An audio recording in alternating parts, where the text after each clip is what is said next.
CAA और NRC के विरोध में देश में माहौल जो है वो गरमाया हुआ है। जगह जगह आंदोलन चल रहे हैं, महिलाएं सड़क पर है। 29 जनवरी को भारत बंद भी किया गया था और इसी माहौल में आरएसएस की तरफ से एक बयान आया है कि आदिवासी जनगणना में अपना धर्म जो है वो हिंदू लिखे। आरएसएस का ये बयान इसी माहौल में क्यों आया है? क्या इसके पीछे कोई षड्यंत्र छिपा हुआ है? इस मुद्दे पर बात करने के लिए हमारे साथ आज प्रेम कुमार गेडाम जी है, जो कि राष्ट्रीय संयोजक है राष्ट्रीय आदिवासी एकता परिषद के। उनसे हम जानने की कोशिश करेंगे कि इस बयान का असली मतलब क्या है। प्रेम कुमार जी, स्वागत है एमएनटीवी पर। धन्यवाद। क्या क्या लगता है आपको, किस वजह से ये बयान आरएसएस की तरफ से दिया गया है? पहली बात तो आरएसएस की तरफ से जो बयान दिया गया है आदिवासियों को हिंदू लिखने के लिए जनगणना में, तो मैं एक बात आरएसएस के भी लोगों को बताना चाहता हूँ और खास करके आदिवासी समाज को भी ये बात मैं बताना चाहता हूँ कि हिंदू और आदिवासी शब्द का दूर दूर तक किसी भी प्रकार का कोई नाता नहीं है, कोई रिश्ता नहीं है, कुछ भी नहीं है। दूसरी बात, मोहन भागवत जी जो आदिवासियों को हिंदू लिखाने की जो बात कर रहे हैं, तो 26 जनवरी 1950 के पहले हमारी कोई पहचान नहीं थी और 26 जनवरी 1950 में जब संविधान लागू हुआ तो संविधान में हम लोगों को पहचान दी गई आर्टिकल 342 में, और वो पहचान है शेड्यूल ट्राइब के नाम पर, जिसमें करीबन 800 साढ़े 800 आदिवासियों की देश भर की जातियां हैं। अब ये पहचान की व्याख्या बनाई गई थी संविधान निर्माताओं के द्वारा, और वो व्याख्या ये थी कि जो एजुकेशनली बैकवर्ड, जो सोशियली बैकवर्ड, जिनमें ट्राइबल ट्रेड के गुण है, जिनमें डिस्ट्रिक्ट कल्चर है, जिनमें टेरिटोरियल पोजीशन है, उन लोगों को भारत में आदिवासी कहा गया है, शेड्यूल ट्राइब कहा गया है।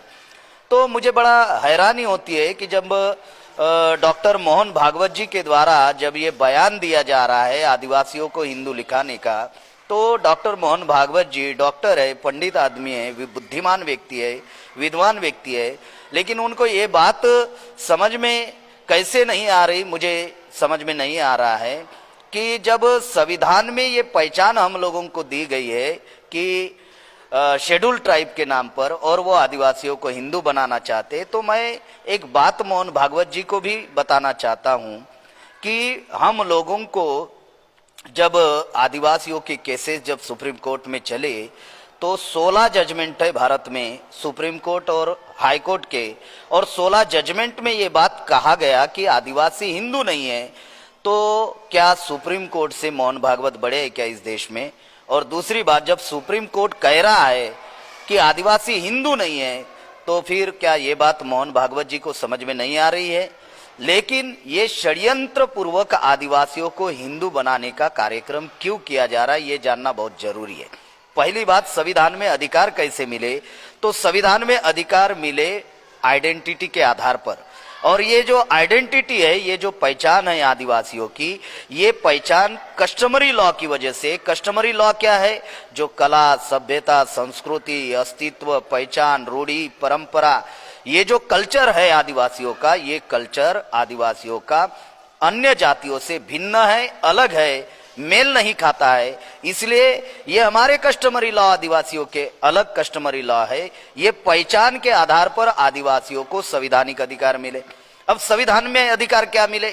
तो 15(4), 16(4) में नौकरी का अधिकार मिला, आर्टिकल 21, 335 में शिक्षा का अधिकार मिला, आर्टिकल 275 में आदिवासियों के लिए स्पेशल बजट है, आर्टिकल 330 और 332 के अंतर्गत सरपंच से लेकर प्रधानमंत्री बनने का अधिकार मिला, और आर्टिकल 342 में आदिवासियों की पहचान दी गई है, और इससे और मौलिक अधिकार और विशेषाधिकार आदिवासियों को दिया है। आर्टिकल 244(1) में 5वीं अनुसूची स्वायत्त शासन, और आर्टिकल 244(2) में 6वीं अनुसूची मालकियत का अधिकार, यानी जल जंगल जमीन का मालक। अब 5वीं अनुसूची में एक मौलिक बात लिखी हुई है, धारा 5(2) में, कि आदिवासियों की जमीन गैर आदिवासी नहीं खरीद सकता।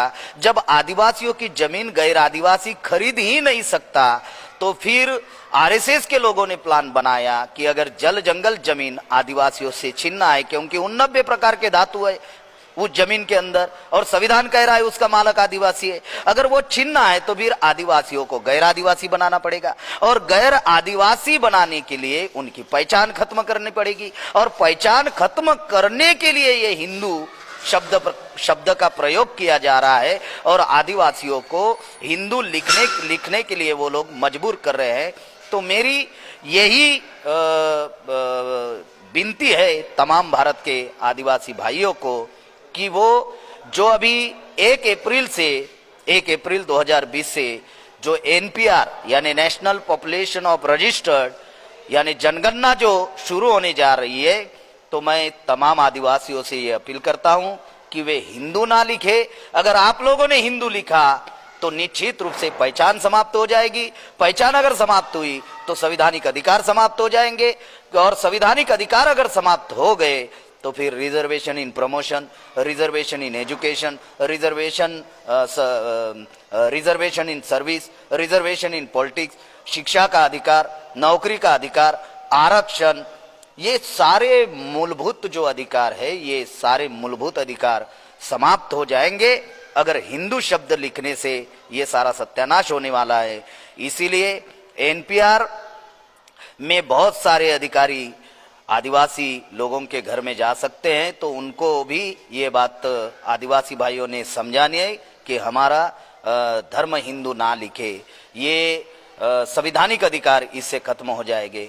और एक बात मैं आदिवासी भाइयों को बताना चाहता हूं कि बहुजन क्रांति मोर्चा ये जो एक मंच बनाया गया है इस देश में लाखों संगठनों को इकट्ठा करने के लिए, और आखिरी में इतना ही कहना चाहता हूं, आरएसएस के लोग आदिवासियों को गैर आदिवासी बनाने का कार्यक्रम कर रहे हैं, क्योंकि आदिवासी अगर गैर आदिवासी बन गया तो निश्चित रूप से आदिवासियों का स्वायत्त शासन खत्म किया जा सकता है, उनको जल जंगल जमीन के अधिकार से वंचित किया जा सकता है, और शेड्यूल एरिया को नॉन शेड्यूल एरिया घोषित किया जा सकता है, ताकि उस एरिया के जो बहुमूल्य जो धातु है वो धातु चुराए जा सके। अब 27,000 कंपनियां भारत में आ रही है, तो कंपनी भारत में आएगी तो जमीन चाहिए और पानी चाहिए, और वो सारा का सारा आदिवासी के पास है। तो इसीलिए आदिवासियों को जल जंगल जमीन से बेदखल करना, उनकी पहचान समाप्त करना, ये सारा जो मामला जो है ये पहचान से जुड़ा हुआ है। पहचान बचेगी, बरकरार रहेगी, तो अधिकार बचेंगे, बरकरार रहेंगे। जैसे 13 फरवरी को सुप्रीम कोर्ट ने 13 फरवरी 2019 को सुप्रीम कोर्ट ने जजमेंट दिया कि 10 राज्य के 11 लाख आदिवासियों को वो जंगल खाली यानी उनकी जल जंगल जमीन खाली करने का जो आदेश दिया गया है, तो अगर इतना बड़ा षड्यंत्र इस देश में अगर हो रहा है, तो ये मोहन भागवत जी का बयान, अभी जो एनआरसी, सीए और एनपीआर जो का चर्चा जो चल रहा है या भारत में जो बवाल चल रहा है, उसी के बीच में ये बयान आना कि आदिवासियों को हिंदू लिखने के संदर्भ में, तो ये आदिवासियों की पहचान समाप्त करने का कार्यक्रम है, अधिकार समाप्त करने का कार्यक्रम है, अस्तित्व समाप्त करने का कार्यक्रम है। अगर ये सतत समाप्त अगर हो गए तो प्रमुख 2 चीजें होने वाली है। एक तो आदिवासियों को वोट के अधिकार से वंचित किया जाएगा, और दूसरा आदिवासियों को डिटेंशन कैंप में ढकेला जाएगा। तो इससे बहुत बड़ा खतरा आने की संभावना हम आदिवासियों के ऊपर है।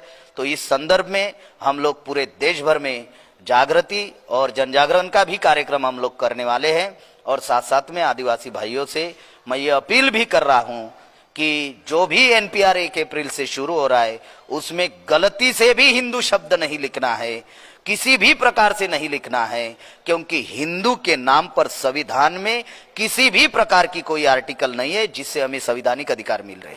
हमें संवैधानिक अधिकार केवल और केवल मात्र हमारे पहचान के आधार पर मिल रहे हैं, और वो पहचान है हमारी आदिवासी, जिसको संवैधानिक शब्द में कहा गया है शेड्यूल ट्राइब।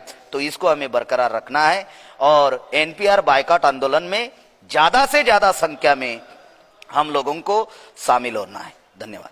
शुक्रिया प्रेम कुमार जी हमसे बात करने के लिए।